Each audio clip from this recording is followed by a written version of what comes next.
Good evening.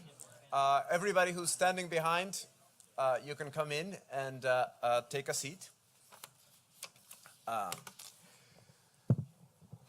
It is really an absolute honor for me to be able to introduce Stella Betts and David Leven to the A School tonight for the inaugural Special Topics in Architecture conversation for the spring 2019 semester.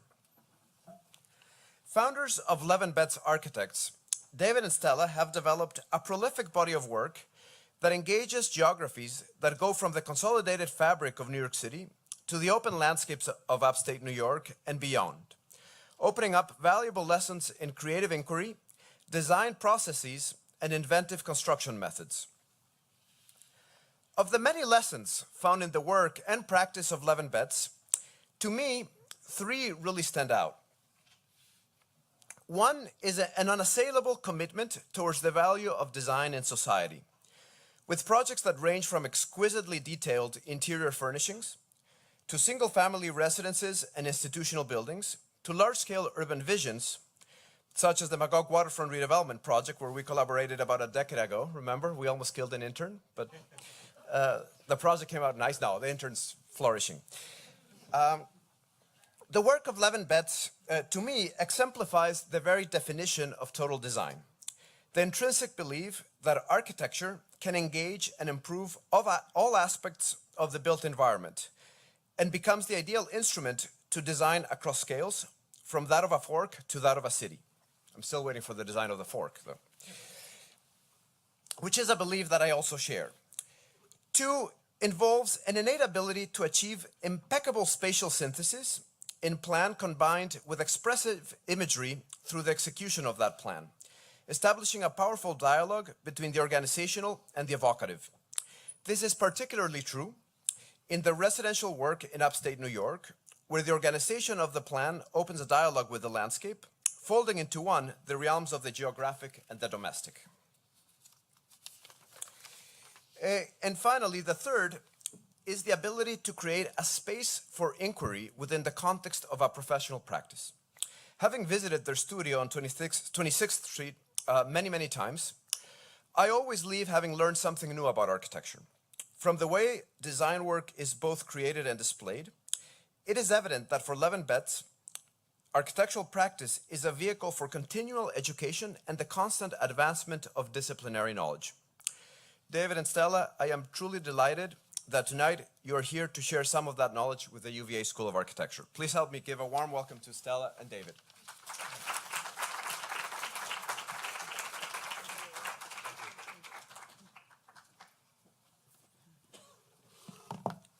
Thank you. Thank you for that eloquent introduction. Generous. Not that we would expect anything less from you. Hello, everybody. Thanks for coming tonight. We really want to extend our thanks to Dean Berman and to Felipe for having us come here. We're really excited to be here at UVA. It's an incredible tradition, this school, this campus, obviously, a place to talk about architecture. And we also want to thank Sneha and Adela for making our trip down here seamless. So we're going to discuss and frame our work tonight through a series of questions.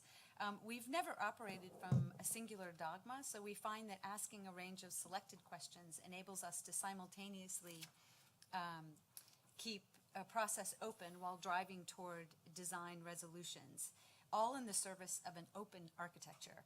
We do, however, set agendas for our work, and open is one such agenda that we will discuss this evening. So we've titled the lecture Open to Interpretation. And what we mean by this, and why we titled our lecture Open to Interpretation, is that we are finding, and we're also interested in, provoking and rereading and and an interrogation of space types, a simple questioning of what we may or may not assume as a given. So this term open has been kicking around our conversations a lot recently. Obviously, we know the word open in modernist discourse, the open plan, for example, or open in systems-based design, often seen in such works, such trends as brutalism. But we're also really interested in this word linguistically, the way it combines with other phrases, especially with architecture or with the house or with the city, for example, as a means of looking at the things that architecture can do, and as a means of looking at the things that we're interested in architecture. So we're going to begin with these questions, starting with how we define space. And we began very simply with the Eames blanket, which defines the space of the picnic and contains all you need to rest, eat, and read in a modern American urban park. The town square of Siena is clearly a defined urban space, as is the 1950s view of the American drive-in theater, since we are not finding ourselves working in medieval Italian cities very often these days. And in a project for an exhibition of photographs that we did for the photographer Andrew Zuckerman, we essentially had to create a gallery in a mall in the World Financial Center. And the challenge was to define the space of the gallery or the exhibition. So we basically did it very similar to the Eames blanket by creating a black donut that defined the gallery, but also made it incredibly open and also accessible to everyone who is visiting. And this is a quick example. Also, we're going to be talking a lot about the politics of space, how space can be open. Is it democratically open? Who gets access to space? How, are spaces public? What's private? How are they organized? Hierarchies. We're going to be talking about that a lot this evening. And mostly for us, it's just an idea that it's really important that for us, design is not neutral. And space is designed for equity, transparency, accessibility, and diversity is intended to dispense with exclusivity. And especially in these contentious political times, the responsibility that we have as designers, as architects, to formulate space in ways that is open, that provides for equity, transparency, the other qualities that Stella was talking about, diversity, access, etc. It's incumbent upon us to understand the role and the power that architecture has at its basic level of its inception, its conception, and the way we play it out. So then how is space undefined? Carpenter Center defines the space of the building, but also dissolves the space between the building and the city. We're really interested in this idea of the dissolving of boundaries. The ramp clearly draws this connection between the building itself and the city. And in this painting by Piet Mondrian from 1915, Piers and Oceans, the forms, the mark making, defines the space of this object, this space, if you will, but also allows for and promotes its openness. We're really interested in this interplay. This painting's going to come back up in a later project. And then this still from the Jacques Tati film Playtime, this idea of bringing the city into the architecture, into a building, or even into an interior by collapsing that urban space and the space of the building through the reflection of the glass. So then looking at the section, where does a section start and stop? In the encrusted layered section of Sir John Soane's Lincolns Inn Fields, this idea of the open section calls into question the volumetric definition of space and enables scrutiny of the objects in that space. And of course, Gordon Matta Clark from the 1970s challenges the section of a building and the structure, and its tenuous stability is laid bare for examination and anxiety. An early project for a furniture showroom in our practice really looked closely at the Gordon Matta Clark piece, Bronx Floors, as a means of drawing not just this connection between a lower level and an upper level of the showroom itself, but also the space of the store and the city. So this connection between levels also looks right back to the city. How much more is less? We're very interested in how little you can get it done with, if you will. And the Pantheon, not usually thought of as perhaps a minimalist piece of architecture, but it is. The programs, the ecclesiastical programs are packed into the poche of the building, leaving the central space completely open. This pavilion by Foster Associates in Marseille engages this incredible urban square, this urban condition, through the really minimal maneuver of reflection. And in the Wong Kar-wai film, Happy Together, the couple dances against the backdrop of a space while the minimal apparatus needed for cooking sits on the wall. We're going to kind of come back to images, ideas that are related to this image that also has to do with the informality of space, the sort of lack of specificity of program. I mean, this could really be a bedroom, it's the kitchen, maybe it's the dining room, maybe it's a dance floor in some other space, domestic space. And so this programless, or what we call no-gram, which we're going to be talking a little bit more about, is interesting to us, and yet there's a specificity of certain elements at their most minimal explication. Corridors are also really interesting to us. Corridors are also not neutral spaces. These two images from pieces by Bruce Nauman from the 70s, where the corridor is seen as a place of anxiety or a place to just watch the passage of light against surfaces. These are just two images of a project of ours where shiny and matte surfaces in a corridor are calibrated in order to catch light throughout the day. And then Robin Evans, as you may be familiar, compares two of Palladio's villas, Antoni and Rotunda, from the 16th century to a villa on the far right in this slide in England from the late 17th century, and how the lack of corridor in the Palladio version created an enfilade environment where activities are overlapped and circulation and live space are collapsed. In England, about a century and a half later, on the far right, the introduction of the corridor separated the servant class from the served. So the politics of the corridor at work. And we're going to be talking a little bit more about that. Light is a really important material in our practice, the way light is handled. Back to the Pantheon, where the dome is essentially a vessel for the containment of a beam of light. Seen against the crack or the line of light in Gordon Matta Clark. Again, this piece called Splitting, where the line is created by the splitting of the building. Robert Irwin takes the photon and turns it into simply a glow, as does Doho Suh, where the, let's say, traditionally detailed domestic objects are illuminated through ethereal materialities and the vehicle of light. We are really interested in systems, and as you can see, we're extremely wary of them. This image of the Cerdà grid in Barcelona, where the chamfered block structure is interrupted by the boulevard that creates anomalies at points of intersection, as well as proliferations of irregularity, if you will, thereby establishing the system and, well, you know what it's doing to it. Koolhaas's grid, in Manhattan, his view of Manhattanism, where the grid, the completely regular grid is not seen as stultifying, but is actually seen as a place for infinite architectural and performative possibilities. And then in a project that we worked on for Phoenix, an urban and housing project, the systemic operates at several scales. The freshwater canal system that interrupts the mile-by-mile American grid, as well as the building unit system. And then we're also interested in these systems, and this is a precursor to some projects we're going to show a little bit later, even very small-scale pieces of furniture that are based on simple shapes that can be combined infinitely. So now we're going to jump into the projects, and we're going to start with our libraries. We're going to present a few of the public libraries that we're working on, but first we wanted to talk about the role of libraries in the city and how they're changing.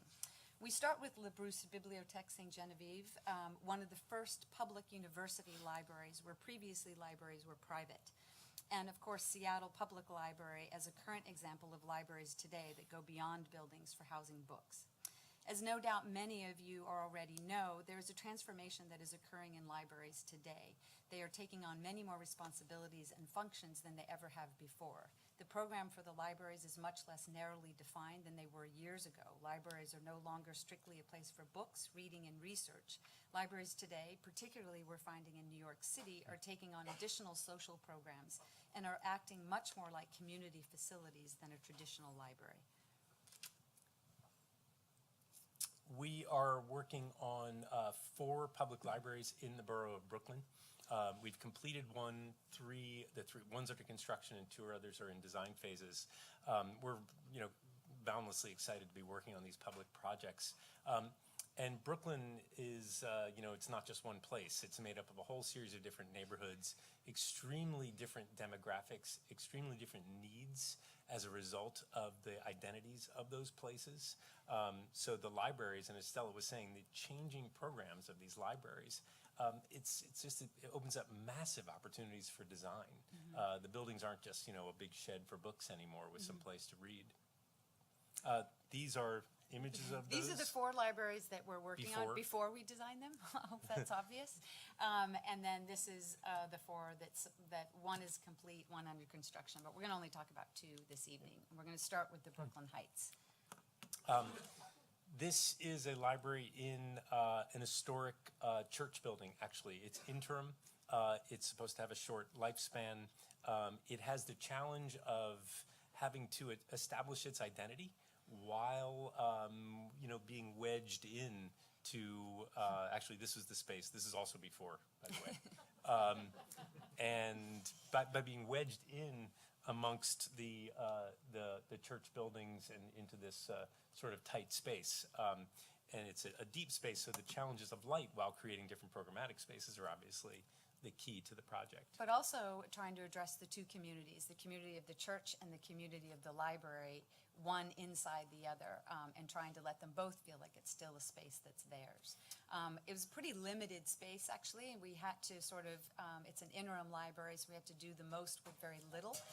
So this plan shows, actually, again, as David said, on either side the window wall, so we wanted all the spaces to get shared light, but also to create private spaces. So the operation was a very simple move of this, what we affectionately call the worm wall. Or the bookworm. Or the bookworm, yeah.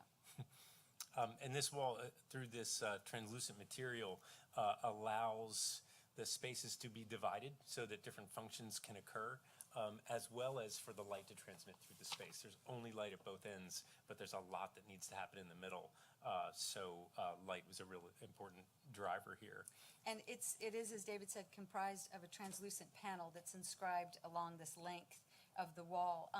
But what's on this panel is a Walt Whitman poem called Crossing Brooklyn Ferry. And it was an important addition to the project for us. First of all, we love words and we love the abstraction of words. And what better place to integrate words than a library? But we chose this particular Walt Whitman poem because it is about Brooklyn Heights. You can experience this wall in fragmented pieces, like a John Cage piece, or in its entirety, reading it from end to end.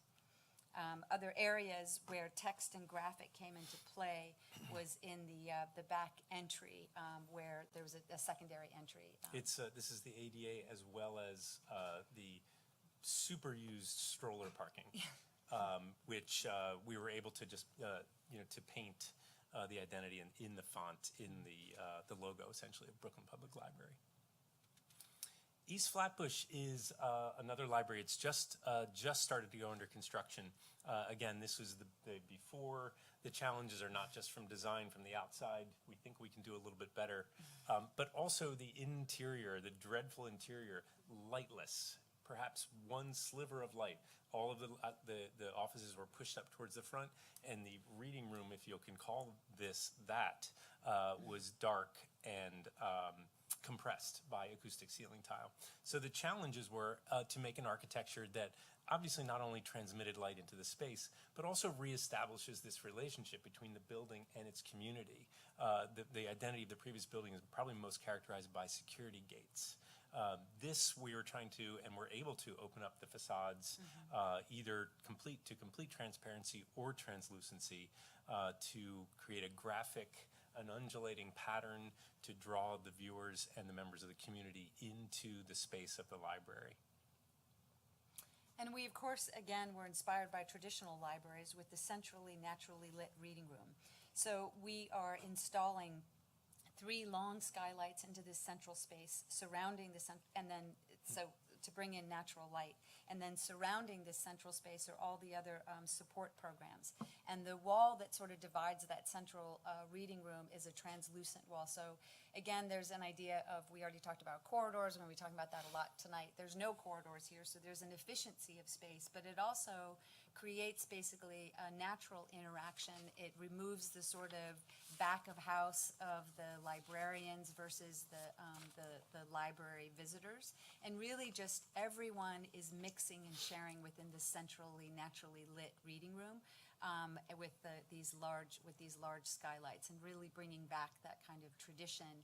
And again, the perimeter walls are then with translucency, so there's shared light even in the walls that are not part of that central space. The skylights are north-facing, and the translucent walls will share the light throughout the building. So you can see the organization of the library here in plan with all the support spaces around that centrally lit reading room.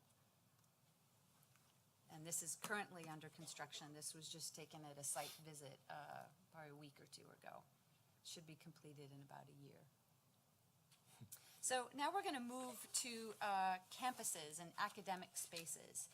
The campus is really interesting to us in that it is basically a mini city. So we find that many issues that arise when looking and working on a campus are similar to the issues that arise when looking at buildings in cities. Over the past several years, we've been working on numerous projects at Cornell University in Ithaca, New York. We've completed several, a couple will show, and then we're working on one right now, 110,000 square foot renovation in addition to Comstock Hall. But before we jump into presenting these projects, we wanted to take a little bit of a step back like we just did with the libraries and talk a little bit about what we are seeing in the challenges of academic spaces and the spatial implications and opportunities with these challenges and changes. Perhaps in the most simple terms, we all know that this idea of cross-disciplinary, this kind of pedagogy has been around and active for several years. But in our experience now with these projects at Cornell, we're really finding that the spaces of learning and teaching are recently catching up to these concepts of crossover. And now there are real architectural opportunities with this, that we're finding ourselves in these programming meetings with the university where they're really asking for a lot of spaces that are also just about this idea of crossover and interaction. So the first project we want to show is Sibley Hall, which of course is part of the architecture school at Cornell University. As you probably already know, with the OMA Milstein Hall. So David's going to talk a little bit about the relationship to the sort of campus of the buildings. The project is the third floor of Sibley Hall East. This is the OMA, the Milstein addition, which also connects to a building called Rand Hall that's actually going into renovation now as well. And the project that we were tasked with was, let's say simply a third floor upper level space, but it also had to be thought of as part of this urban circuitry, as part of these campus connections. So we were very interested in the space itself, but also the way it made connections to the university, but also how it made connections within itself. The challenge, this is the picture of the historic building, a little glimpse of Milstein. This is the space that we were working in, and this is the historic dome. These are before images that were not just aesthetically challenged, but also structurally challenged, so that became part of this project. But what you're seeing here are three structural bays, essentially shear walls within the building, the two shear walls, and then the one wall that the space shared with the dome, the very thick masonry wall of the dome. So when making an open academic space, architectural academic space like you guys are all working in all the time, where openness, collaboration, transparency, understanding of what's going on is critical, this became a major challenge. And so it became a structural challenge as well as an aesthetic challenge, where we were able to introduce a series of frames, if you will, into the building, this sort of image of these telescoping frames here that is actually increasingly got wider as you went into the space, so that at the very end there was one large steel frame. But the plan is quite simple. Faculty offices on the left, collaborative space, crit space in the middle, and then studio space on the right side. And so this is the area with the faculty offices, again utilizing, which was an existing skylight that we replaced, but really looking at even this corridor, if you will, in this case really widening it, creating a collaborative space in between these faculty offices, creating an idea and really capitalizing on the natural light of the attic space, as well as at the faculty office walls where you're getting a lot of this shared light, both from that central skylight space as well as from the windows of the faculty offices.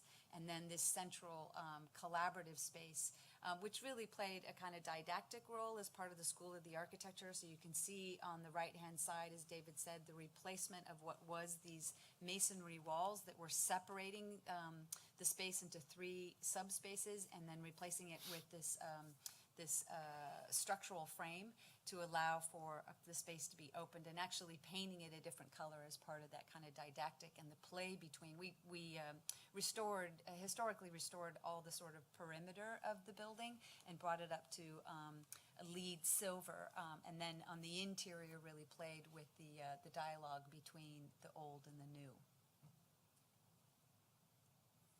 And this is the stair that connects to the frame that pierces through the 4-foot wide masonry wall into the dome. And then also at Cornell, Rhodes Hall, which shortly after we completed Sibley Hall, we were asked to do Rhodes Hall for the computer sciences department. And here, this was in a building that we did this diagram of it because it is just all about corridors, no natural light, extremely dark. You can see it. These were the spaces. So I guess in one sense it was great. The bar was really low. Like whatever we did was going to be better than what was there. We were working on 2 floors. We had to replace this classroom that's on the upper right-hand side slide. We had to fill in with the structural slab, but still give them a classroom that was tiered. So it was a bit of a challenge. Aesthetically as well, given the preponderance of mauve and beige. And not very high ceilings, that's true. So this was our plan, and it kind of goes back to this, we talk about the campus as this mini city or an urban interior. I think one of the most important things for us is we weren't working with the full floor plate, but we really wanted an interaction with the rest of the community and the departments on that floor plate. And so the idea of creating an open plan, which you see on the left, again, no corridors, a lot of collaborative spaces that we'll talk about, but also translucency at the corridors to begin to actually change the DNA of the building, at least in the areas that we were operating. So our first move was really to make this long, transparent glass wall. It was also, I mean, it's in Ithaca, there's not a lot of light, and when there is, everyone wants it, and to have a building where you don't have access to that seemed really unfortunate is a mild way of putting it. So undemocratic. and undemocratic. We really wanted everyone to have access to it. So you can see the sort of windows were themselves not that huge and generous, but we really wanted everyone to have access to it. We didn't put any private offices on that window wall. And the idea was really creating a very big, open, transparent, and yet still acoustically private, because there were a lot of different inner workings of the department that had to happen in this. So by placing programmatic elements, in this case the hardware lab right in the middle of the space, and opening up the facades, opening up the perimeter walls, there's shared light that's just moving through. Everybody's getting access to the light. Actually, those windows were towards the lake, and the others were towards one of the famous gorges in Ithaca. And then also just the idea of these, again, these collaborative spaces, they're not really program specific. They were more, they're size and architecturally specific. So small spaces for collaborating, other larger spaces to have the whole department gather were important elements. So this idea of creating specificity through space, but not necessarily through program. And then upstairs was the distance learning classroom. This classroom was for the, I'm going to get this wrong, the Operations Research and Information Engineering Nicely program. done. Thanks. Yeah. Well, you could sort of see it in the glass. And it was, it's a classroom that connects digitally with Cornell Tech campus, the new Cornell campus. So acoustic sound mitigation was absolutely critical, but also, as Stella was saying earlier, we had to put a floor plate into a single-tiered classroom. So, opening up the finish up to the workings of the building, the structural slab, was really important at both ends. So having this feeling of loftiness when somebody is standing, but when you're sitting, the ceiling can be more compressed and sound can be mitigated. The project that we're working on right now is Comstock Hall, which we're still in design. This project is it's a science building amongst a series of other buildings clustering around what's called the biology quad. It's a rather forbidding masonry building, no windows on the, what is this, the east facade, as a result of all of the infrastructure, all of the vent hoods going up through this space. But this project also offered this incredible opportunity to open up and essentially celebrate a kind of informal urban circuit. Ithaca, although it's absolutely freezing here today, Ithaca is just cold, cold, cold all the time. And we found that this was a place that students, when going into the biology quad, instead of walking around the paths, would just go into the lobby for a moment before exiting out the back doors. So this idea of how to create a gateway out of a building, essentially, was really what we were playing with. The building, the addition that we have proposed, sits atop and bridges over a lower portion of the building with a sensitive insect collection. And the challenges are how to create the identity of both buildings. The questions were, could we reclad the existing? Those questions we're waiting to hear if we can, as well as to give an identity to the existing building in these early design sketches. The gateway is always important. Yeah, the gateway is to be celebrated. So we were pulling back on slabs, proposing double height spaces between student spaces. And then, of course, the southern facade with the glass pulled back for sun shading, but revealing this idea of this bar that shields a gateway into the biology quad.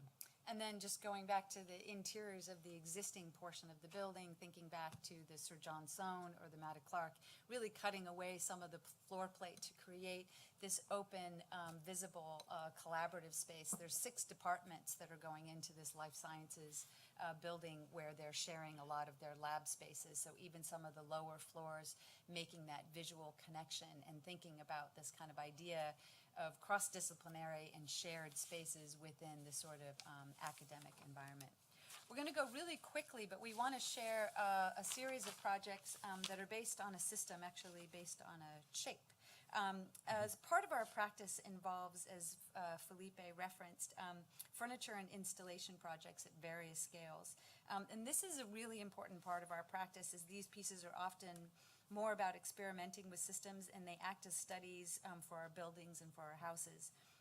And what's interesting about these projects is that they address the translation from sculpture or form into building, and this very fine line that we enjoy between these 2 modes of practice, like taking an art piece and translating it into a building. Because most of the time a piece of furniture or an installation doesn't typically deal with infrastructure and doesn't necessarily require enclosure to stay warm. So we're interested in when it changes into the building. But we're going to start with a selection of these projects, and in fact they're all based on a right trapezoid, which we affectionately are going to call Zoid, and it starts with a show at a chamber gallery in New York called Unpacking the Cube. This was a show that as Stella said, that really the prompt was to unpack the cube. What could you do with the cube? And we kind of made this very reductive idea, which is essentially to divide the cube along a 60-degree line, establishing this right trapezoid. Just one shape. One shape, and we found that it could be operated on at several scales, at various scales, from the scale of an object, a product, a toy, if you will, or a piece of furniture, and up to a building. And we're going to show some iterations along these lines. The material that we were working with here was called ultra-high performance concrete. The manufacturers claim it has a strength of approximately 11,000 psi.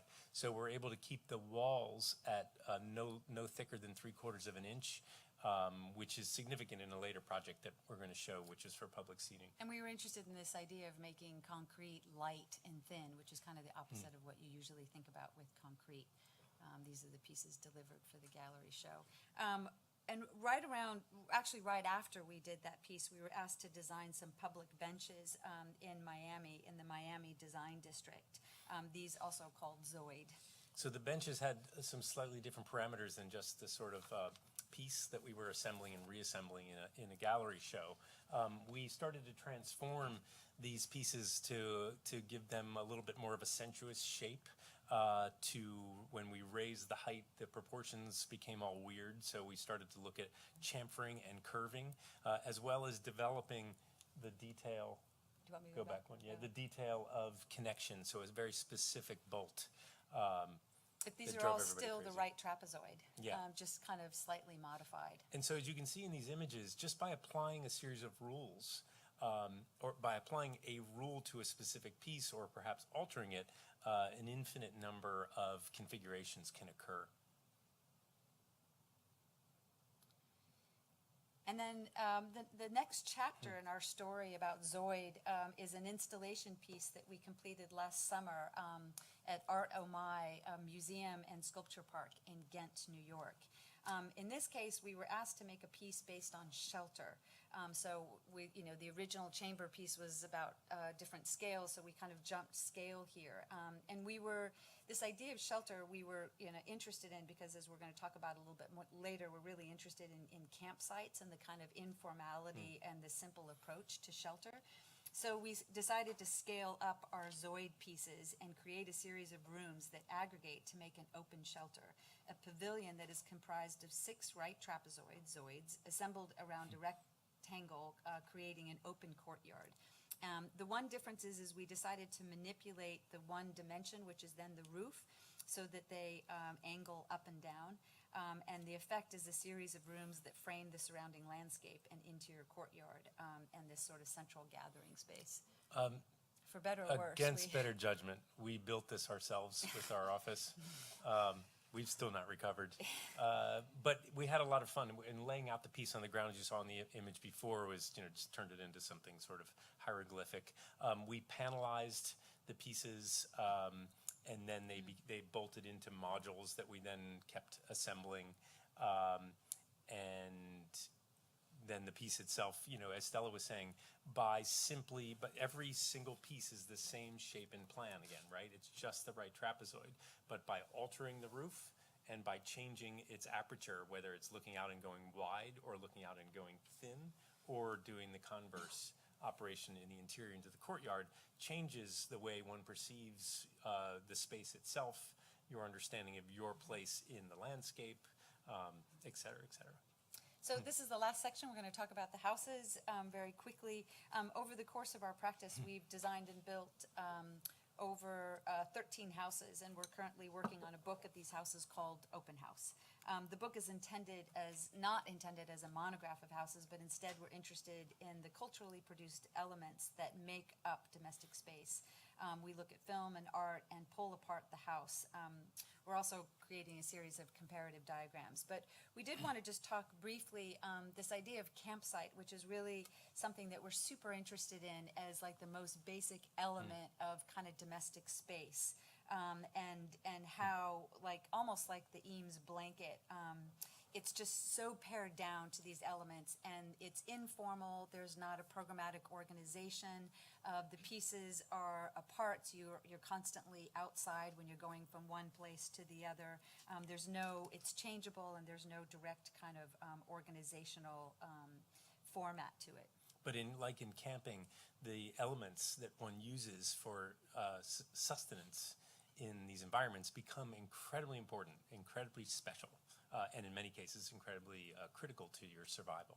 But if we think about a house as the way we think about a campsite, then it really does away with formality, it does away with program specificity, it does away with hierarchy, and it does away with singularity.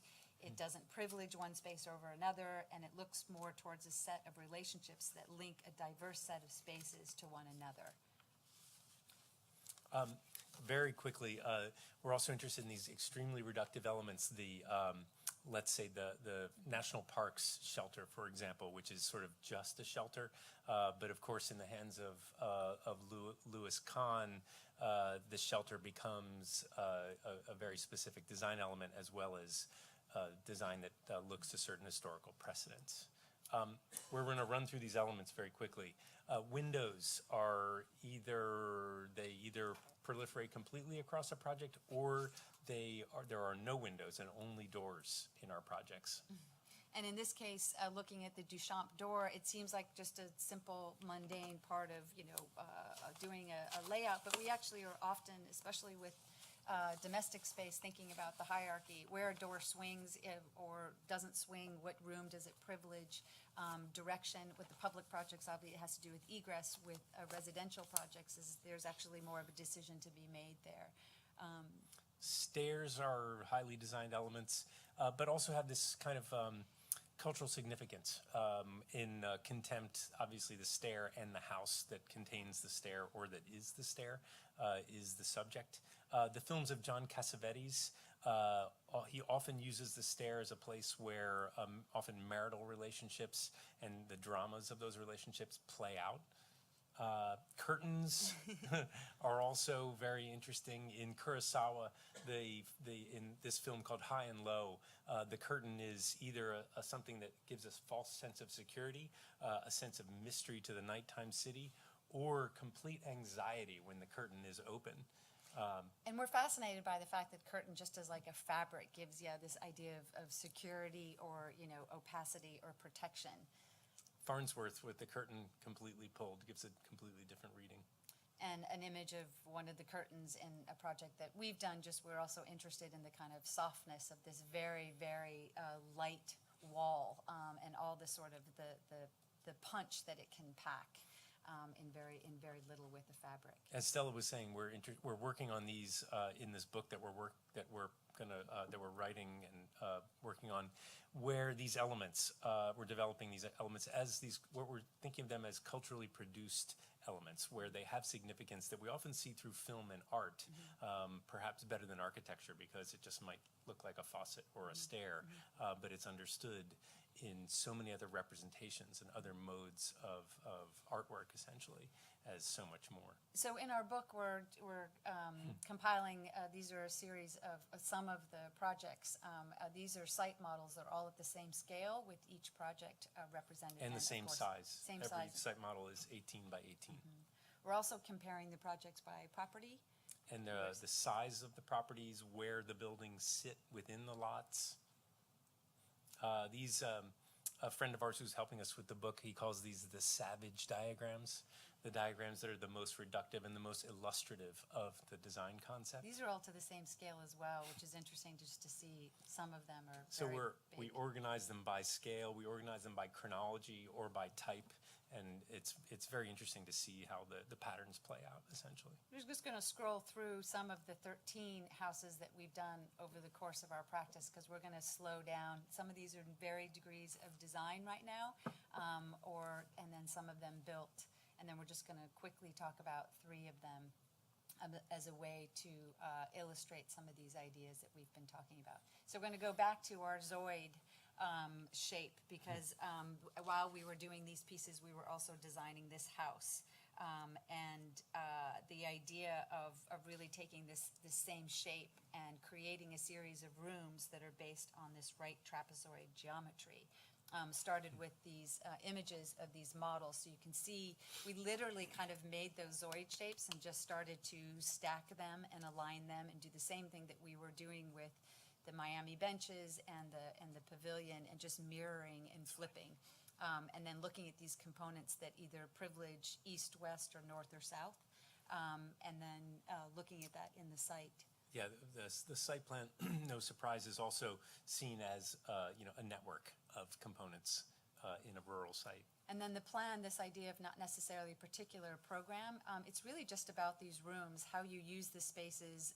It's except for the kitchen, which is fixed, obviously. The other rooms are not necessarily bedroom or dining. Structurally, when adding in this case, a parallelogram to the top of these shapes, the structure was a really interesting thing to work out, especially with trying not to use any steel at all in the building. So the spans are all they're all carried by engineered lumber. And then the facades really, they talk about this idea about the spaces that you see when there's a space that widens out or a space that narrows down, whether they're enclosed and conditioned spaces or outdoor spaces that have the same exact shape. And just rotating around the house. And then on the interior, again, this idea of translating from a sculpture piece into an architecture. So in this case, we wanted the whole interior walls, floors, and ceilings to be plywood so that we kind of maintained the quality of this uniform space, even though we're translating it into a house. So that kind of materiality of the interior was really important to us. And then similarly, thinking back to the campsite or thinking about the Wong Kar Wai, the idea of having the bathrooms sort of be right on the outside. We treated these kind of secondary spaces, if you will, the same as a living room. So all the rooms had doors. Again, there were no windows, and a bathroom got treated the same way with full glass and sliding doors. So you're really living outside.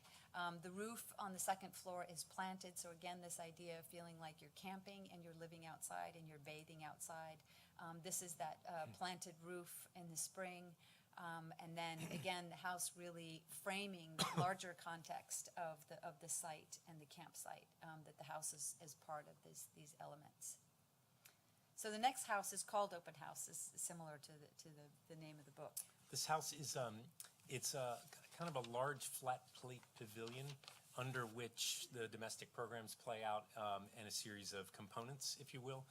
It's a CLT plate held up by steel columns that we're going to get back to in a moment. But it really embodies this idea of open house, if you will. And we're going back to Yeah. this Mondrian painting because it was really, we were inspired by it. These perpendicular lines and forms that create enclosure but are still open.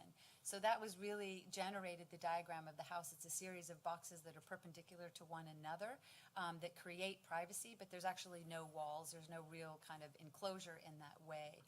These are photos of the model, and you see these box elements. And also creating skylights and vertical voids. So And then bringing sort the of- landscape in.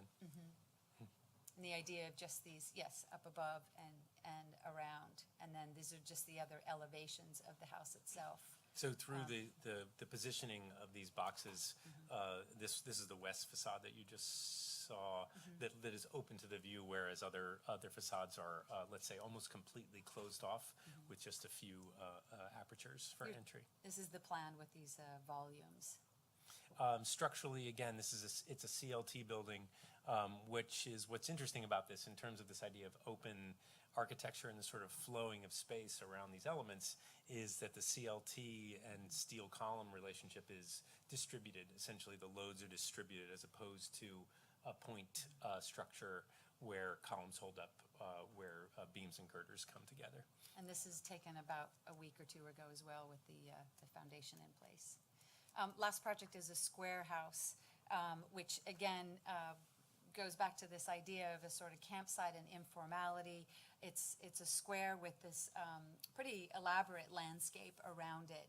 And the idea of the house is really about like every face of the house is facing outward, and even sort of the plumbing you see here, the sort of kitchen counter that pokes through the facade. You can enter the house on any side, and it's very much about this idea of all the rooms in the house. The plan here, just every single room is accessible, even the bathroom. So they're almost like functioning like outhouses. So it's all about spending all your time outdoors and being able to enter the house in any place. So it's very equitable in terms of we also utilize the square. These are the different facades. They obviously offer different light conditions, different views of the landscape. But the idea of this kind of pure porosity. Again, only doors, no windows. So there's no kind of hierarchy in that way. This is the site plan. This is the plan itself. So all these rooms you can enter from outside. So for instance, this image in one of the bedrooms, these are all large pocket doors. So you can just exit from your room. And one of the images from the living room, and this idea of course, then creating this transition from interior to exterior. Where the concrete slab transitions from interior to exterior with the introduction or the interruption of the plane of glass, if you will. There's a bathing component, a significant bathing component to this house as well, where although not poured concrete, but a troweled cement surface reinforced this concept of the site cast of the concrete material. Pretty large portion of this house was given to that bathing area, because it's only a 1,600 square foot house, and then an exterior stair that brings you up to a sort of upper deck or another area to stargazing in the evenings. As you may have seen or have some idea, we make a lot of models in our practice. We see that we work out space in a much more synthetic way. But also we work out the way we think about material and construction. These models were they were made of layered chipboard, which then we started to think about horizontally striated board forming for the site cast concrete. The formwork images you can see on the right were the form for that. But also one of the significant components here is this idea of where there's striation and where there's smooth concrete. So smooth concrete is at an aperture, and the rest of the building, the wrapper, if you will, is the board forming, except for the fireplace, the large concrete fireplace in the middle, which is also actually has smooth and rough. This is just the last image of it in the evening, this idea of really kind of living in the landscape. And then the last drone shot, you saw the one in the summer or the spring, and this is in the winter. The drone really opens up a whole range of representational opportunities. And it really shows the basic forms of the house, the basic forms of the landscape. In summary, this idea of open plays across the little domestic experiments of the houses, as well as in the civic buildings that we're working on and learning spaces. Thank you. I'll go back to that.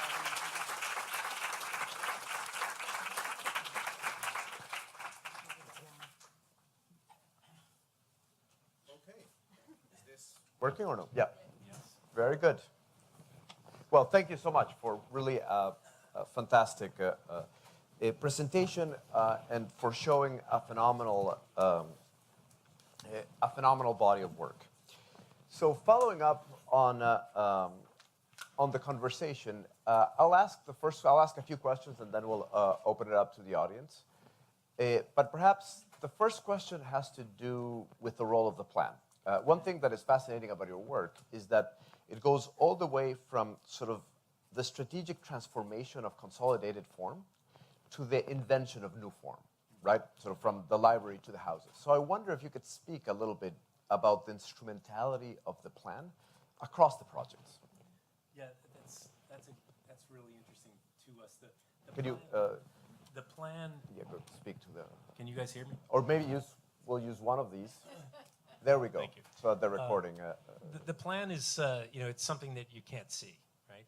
It's in the building. It's in the DNA of the building. But the plan becomes, as Felipe, as you said, the instrument through which to organize space, and it really goes back to the way one. It's a very interesting thing because it goes to the way one makes form, but you can also completely fool yourself by thinking the plan will just generate the form or the appropriate architecture that you want. So we have to go back and forth a lot. But the plan also gets a lot to these issues of the politics of space that we were talking about. Yeah, and that's what I was just going to add to that I think for us it is, I mean, it's obviously an organizational tool. It's an organizational tool. But I think for us it's kind of a way to interrogate those sort of organizational strategies and try and keep figuring out a way where it's it's more equitable and a way in which that it works towards an efficiency as much as possible as well. And that kind of layering of space or what's adjacent to what is something that we spend a lot of time with the plan, and thinking also about the relationship of the plan both in kind of macro and micro. So whether it's a sort of a building and then we're kind of looking at the larger landscape or the city, or whether it's an interior and we're looking at the kind of the larger floor plate or footprint of the building. I think that plan, there are outside forces that affect that plan that end up being something that we always we zoom way out, even though we're working locally to understand what those forces are, whether they're natural or they're within the context of another building. The plan gets really interesting when because we're kind of plan freaks, which I think is what you were getting at, where we we love to work out a really, really specific plan and to, because we really, really love to work them out.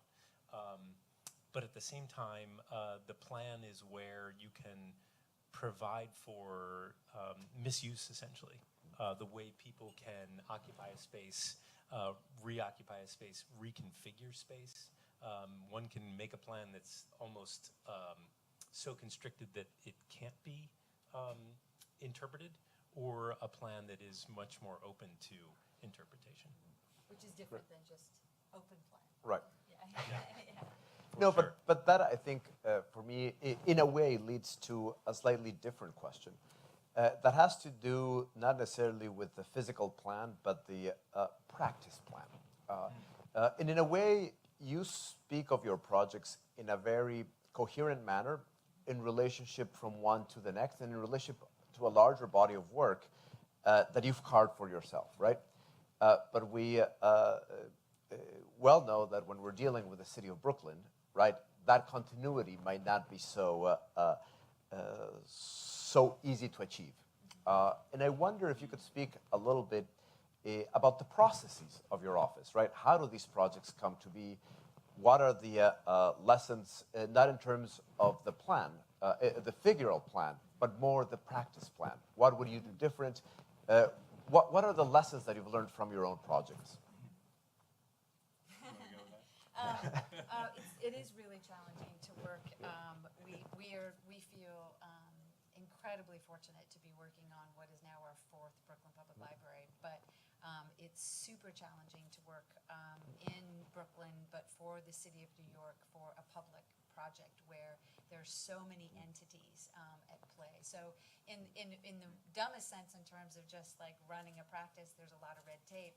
You kind of have to keep your eye on the prize, because there are enormous amounts of different stakeholders that have different interests at stake, and that you kind of need to do the version of, or understand what it is that's important to them, and to still kind of see how you accommodate that. But of course, we all know you can't kind of please everybody. I think for us, there's always several kind of core ideas that we hold on to, but I think what's important to us, and that kind of gets to both our love of a system or a kind of framework or a DNA, and also the sort of skepticism of it, as it did not feel like it's too mandated. But I think that we always try, each project has something in it that is part of a DNA, but that allows it to be nimble, so that it's not kind of our way or the highway. It's that there's some core ideas that we can set up, that we share, and it actually allows us to kind of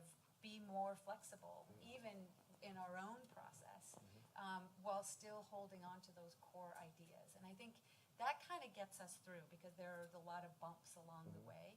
But I think that idea of a sort of whether it's not just a concept, but it is something that is sort of like a basic DNA, but it allows variation to occur within. An input, Yeah. in many ways. Yeah.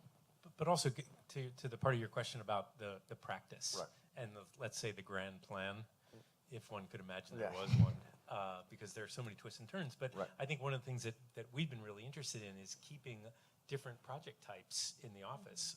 We started our practice doing very small scale things, and at the same time much larger, let's say theoretical or Right. competition Right. urban projects. Right. But we've also been able to maintain this practice with houses, which allows us to investigate these kind of condensed architectural investigations at a very manageable scale, while also being fortunate to be able to do civic buildings. And that's the plan right now, and we have to, because really, in order to survive, we couldn't survive on just one of those types right now. There are twists and turns and things that happen in the world. Yeah, of course. I think that is sort of the diversification of a practice is actually essential, right? But I think what's actually fascinating about your work is not necessarily just the ability to diversify practices. We see many that can do that, but the ability to achieve diversity while also retaining a certain sense of authorship by having certain points of interest. that are common to all.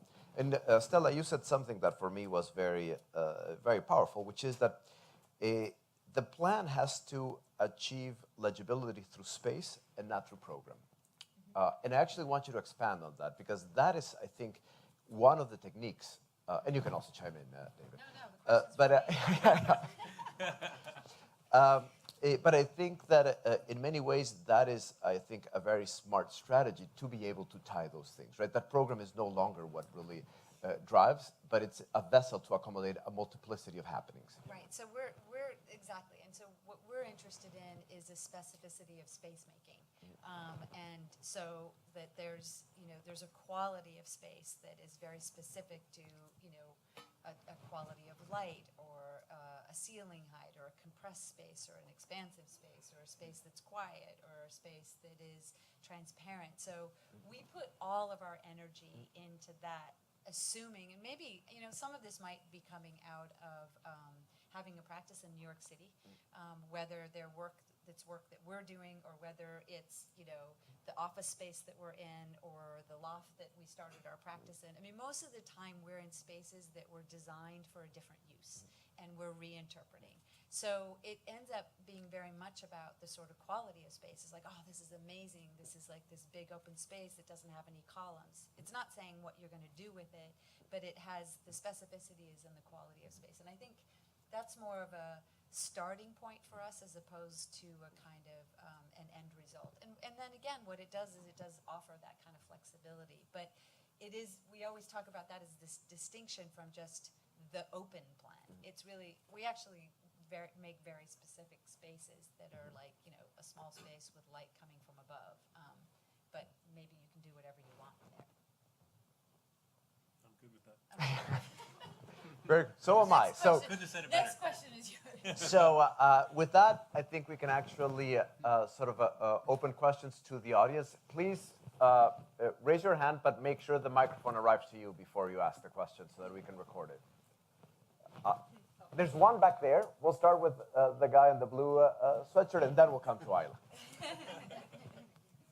Hi, thank you very much for the presentation. I learned a lot from it. And I realized that in most, if not all, of your projects, you really focused a lot of attention on interior design in terms of materiality and the aesthetics, the overall shape and form of the interiors and the furniture in some cases. And that leads me to mentioning that I've realized that continuously, we as architecture students and also architectural practitioners have increasingly been involved in or encouraged to take on several design disciplines: furniture design, interior design.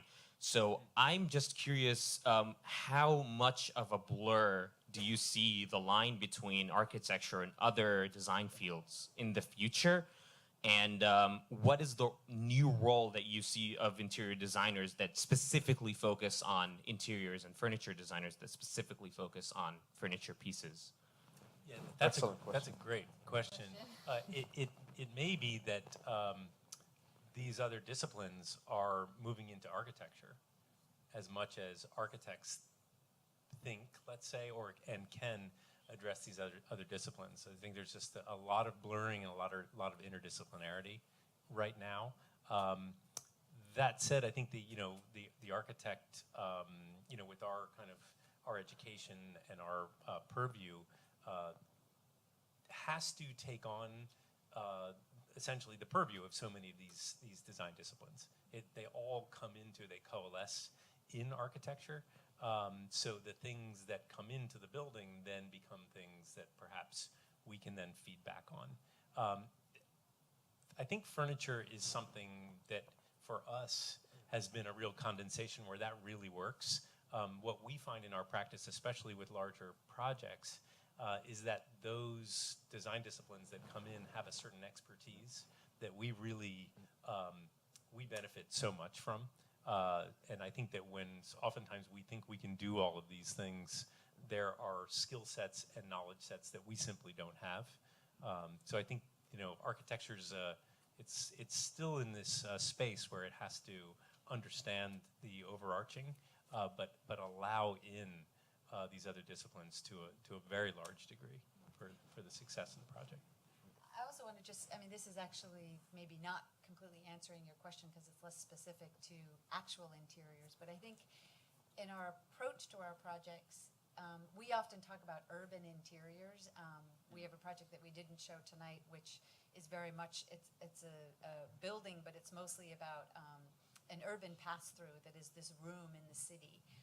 And as you saw, we do talk a lot about with our interiors, we talk about them kind of as an urban component. So for us, I think the real blurring is in how do you even define an interior? I mean, again, in Manhattan, we have spaces in the city that feel very much like a room, or often, we go to see a site for the first time with a client that we're going to do a house for, and there's a quality to a clearing in a field that feels like you're in a room. It feels like an interior outside. And so that's less about the specificity of kind of surfaces and furniture, but I think at least conceptually we're always talking about, it's interesting that you asked that question because we're always using the word interior often when we're either in a landscape or in the city, and then we often use urban language when we're talking about our interiors, and that's kind of gets back to our process. And I think for us, it's a really interesting way to think about that. We'll kind of organize an interior space and say, well, this is kind of like the piazza, and we're just talking about organizing, spaces within the library or something, but there's a way in which a piazza or something functions urbanistically that we're trying to achieve in the interior projects. Very good. Isla. And you guys keep thinking more questions. So first, thank you for the fantastic presentation and for doing such great work. I feel like we don't thank architects enough for what they contribute. But I wanted to maybe ask you to talk a little bit about the kind of operativity of abstraction in your work, and because in some ways this comes back to the question around the diversity. I kept thinking that one drawing of the kind of diagram of all of the houses, right? And what was interesting to me was that on the one hand, there was this incredible diversity, but that the diversity of the diagrams, the sort of spatial diagram. But what was so consistent to me was the use of the spatial diagram and the abstraction to clarify and really rarefy the ideas, the spatial ideas within the work.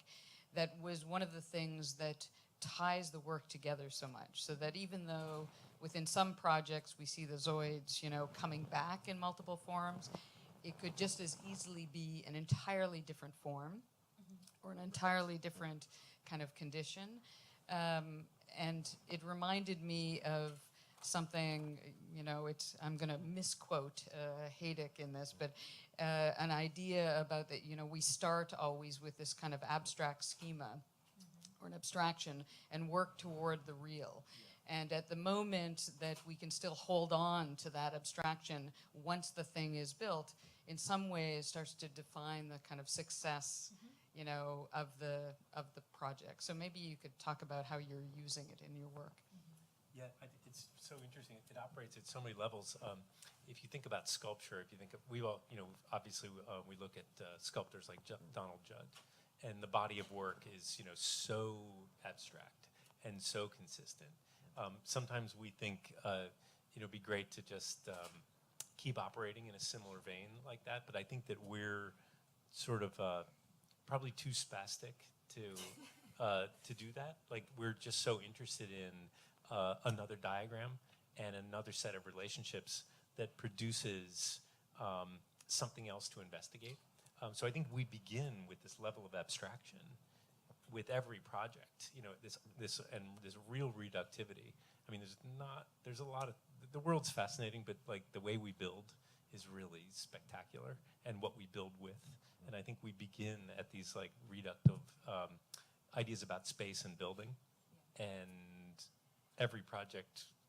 many projects begin with, we did this on the last project, but wow, that's really interesting. Let's, and it spins out in a really productive way. Yeah, I mean, it's kind of beyond a great question because you just got to the core of our struggle of trying to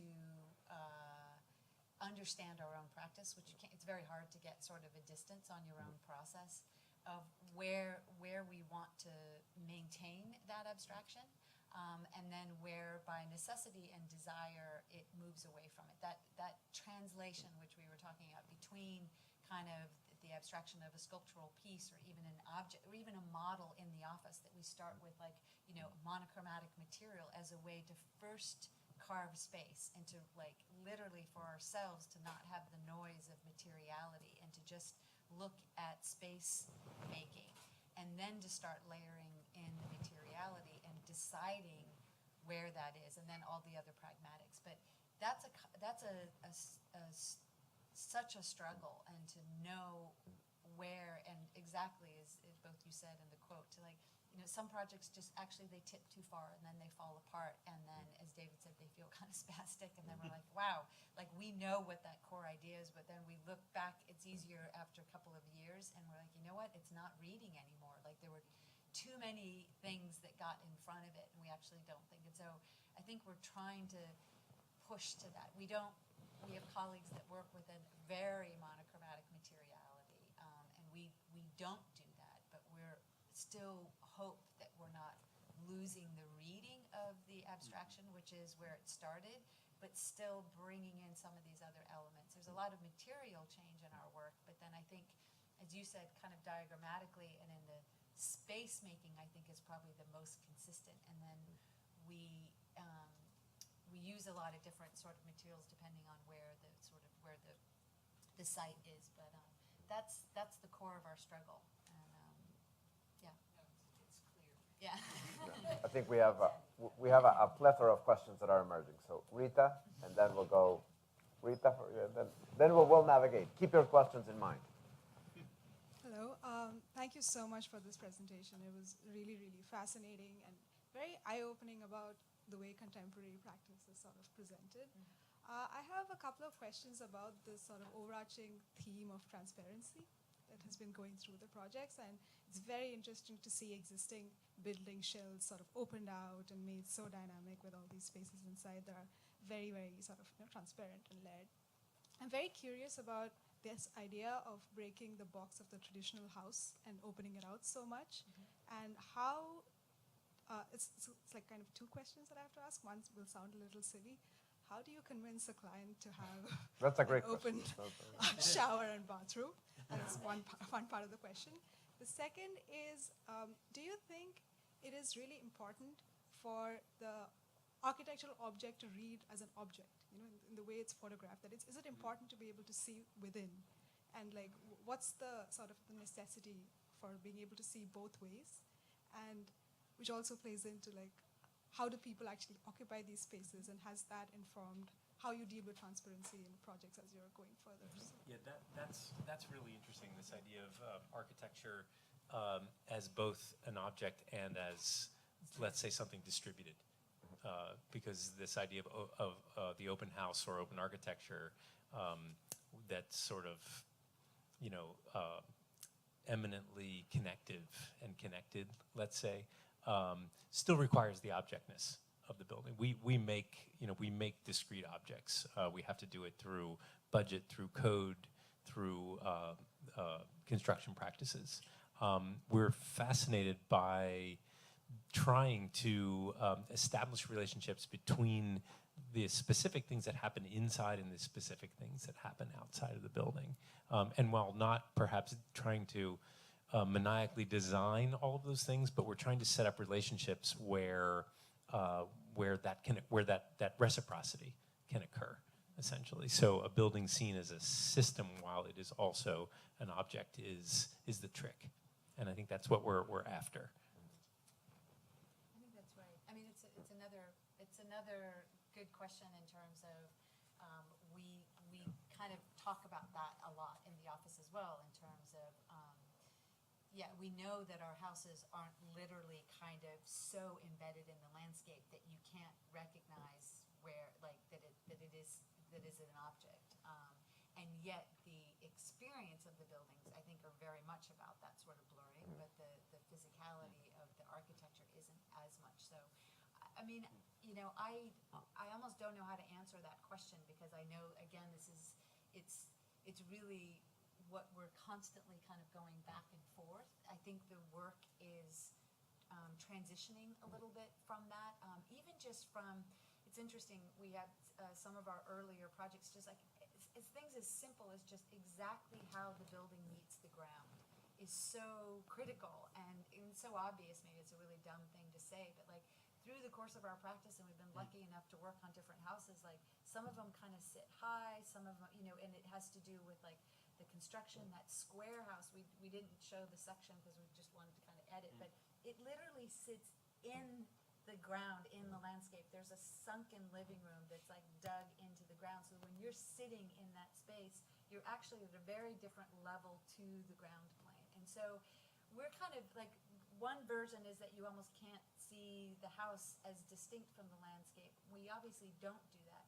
but we're always interested in the different relationships of that landscape in the experience of the house, or looking back in, sort of bringing it back in. Another earlier project was almost like a house that sits much taller and you're kind of in this canopy of trees. But so that doesn't answer your question, but, No, but just that it's a good question because it's another one of these challenges, and it's something that we talk a lot about. And how do you do that? And can you create an integrated architecture that still has a reading as an object, and is that a good thing or a bad thing?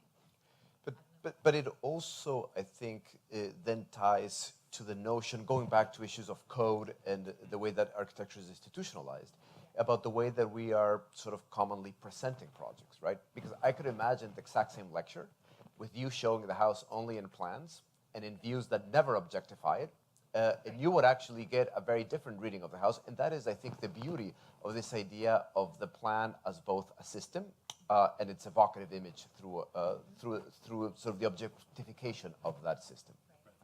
It's a great point because we're trying to figure out how to represent that in the book for exactly that reason. How are we representing the houses? And there's been a lot of discussion of like, do you show the faraway view? Does that undermine some of the things that we're trying to achieve? I would also like to not apologize for making objects. Yeah. Of course. Because if we're going to make objects, and we have to, they have to be kick-ass. And you guys all have to make really beautiful objects. No, that's Sorry. Yeah. Very good. There are a couple of other questions. There's one right there. I was curious of your work with camping and whatnot, and kind of the idea of these objects of necessity and like why you need them. I was curious if you actually go camping yourself. Like if you're gone for 5 days with only these objects, do you gain a more importance of these objects? And does that translate to an urban and kind of architectural scale? We camp a lot.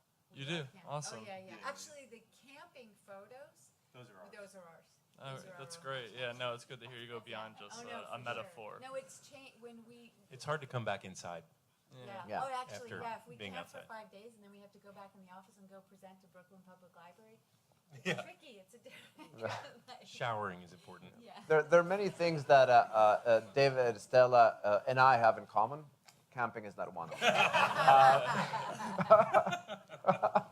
I think there was another question up there. Oh, Peter, down here.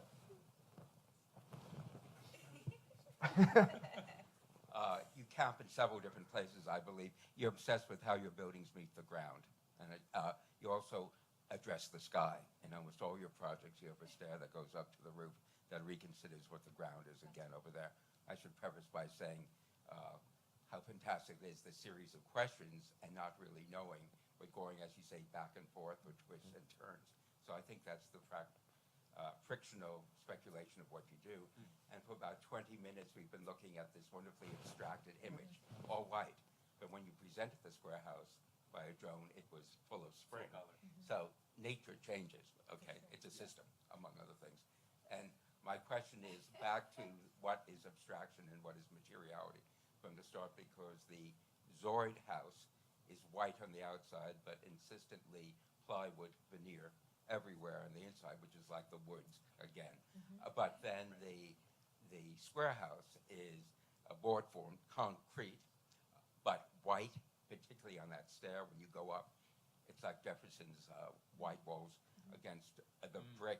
It's brick, but white. So as you go up the stairs, you suddenly in a space abstracted from the ground to the sky. So I think it goes back and forth between whether the materiality is on the outside and or on the inside, which is the questioning of not having definitively one. But as nature, that's why I love this ending thing, wipes itself out, Yeah. makes us, and then we're waiting for spring to come out. Then maybe it is the systems of nature in its fecundity, perhaps. The systems of nature and systems of time. Yeah. This image is, to us, I think it's really haunting. It's like a Tarkovsky image where the forces of nature and materiality they're so powerful, they can be deadly, right? They can be all-consuming, and I think that we're really interested in this moment where nature is interfacing with the building. I'd like to offer just one other open phrase, open sesame. A bit of magic had that it you're up there, really wasn't doing it? Yeah. over there. Yeah. Yeah. So Yeah, for sure. glad I could do that. Yeah. Thank you for that. I think Jorge, and then we'll go back to you, and then we'll work our way towards closing. But First, thank you for showing us all of your work and all of your projects, and also thank you for showing us somehow, as I see it, the behind of scenes of some of the work, because you're showing.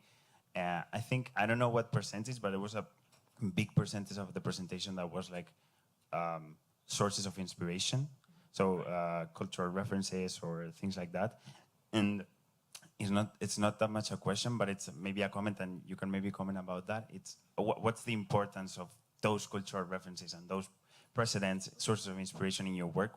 When do they come? They come at the beginning and then they keep losing, or you go back to them every time? Do some of them come at the end? So I'm really interested. I mean, and when you were talking, you were always doing these references and these points of, like, you just talked about Tarkovsky, or you're adding literature in your projects and all that, so I was interested in that. It's constant for us.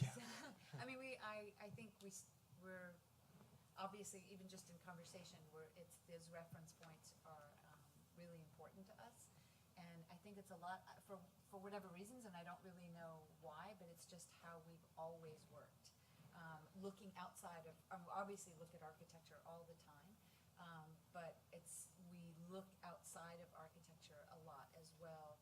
Maybe just as a way, through another lens, is to just literally kind of have that other filter, because going back to the pragmatics of a practice, it can be daunting sometimes. You're kind of burdened by code and different stakeholders, and we got to get ready for this meeting, and the different kind of, not mood of a particular client, but whether you're presenting to a community board, or whether you're presenting to the CEO of an institution, or whether you're working with your consultants, like to kind of keep all of those things in order. I think sometimes it's really, it's a place for us to kind of remember what what's important about the project, and those references, because they're so inspiring to us, end up being a way that we kind of see through the project. And one of the things that we talk a lot about, whether it's in literature, whether it's like Faulkner's Sound and the Fury, or the 5 obstructions,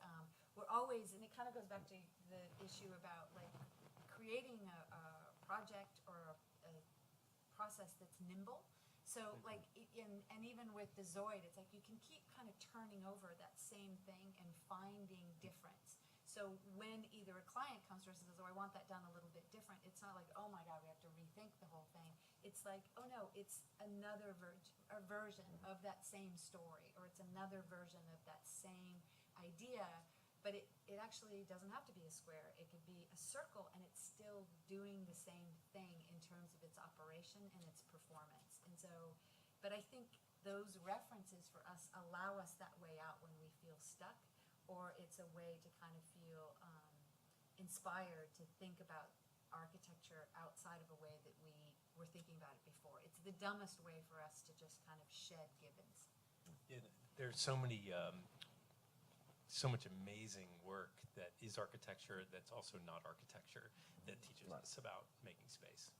Simply placing something on a page in a specific way, like, in a most reductive way, like a Malevich painting, for example.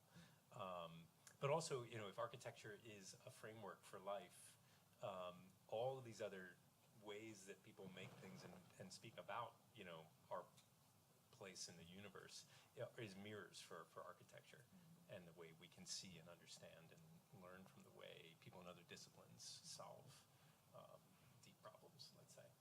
It's Thank also you our for that. It's also our background. We both came from fine arts background, so that was our way into architecture to start with, and that's probably also why that's our core. So. One last question back there. It doesn't matter. Ask it again. I want to hear what it was.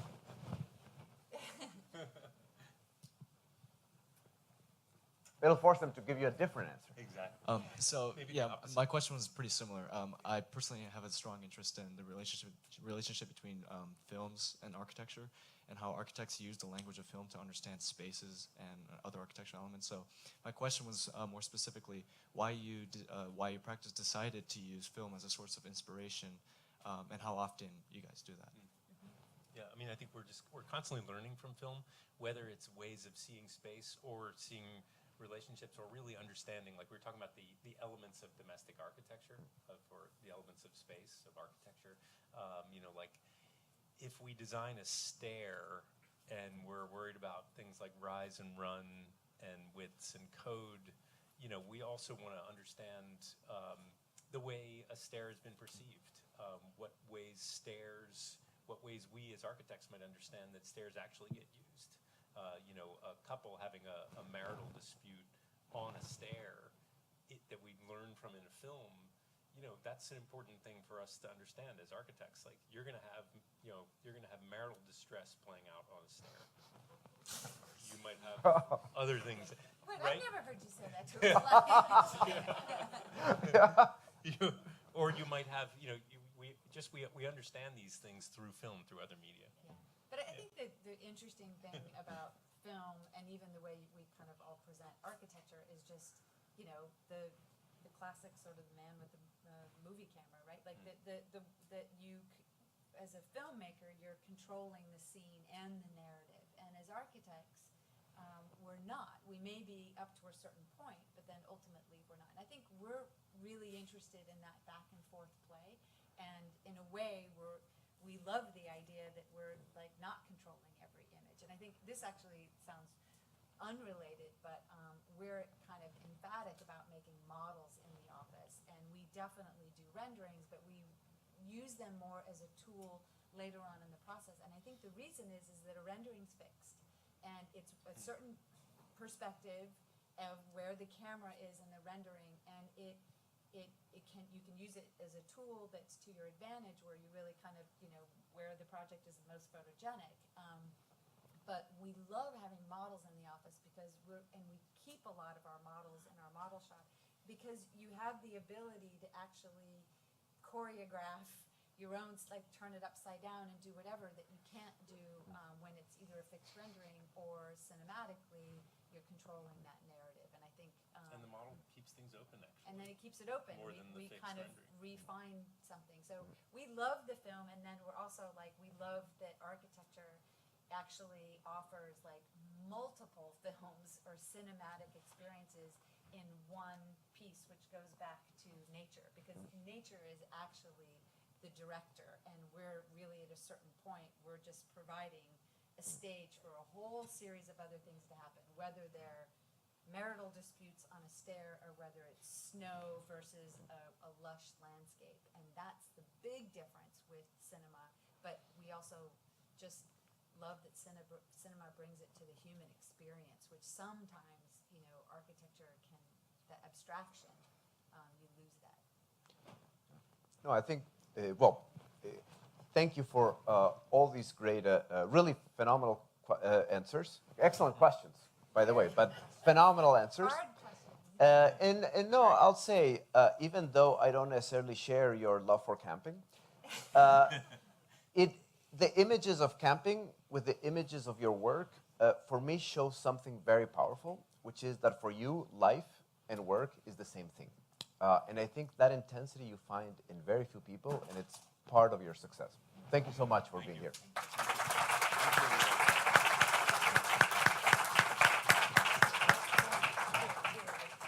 questions.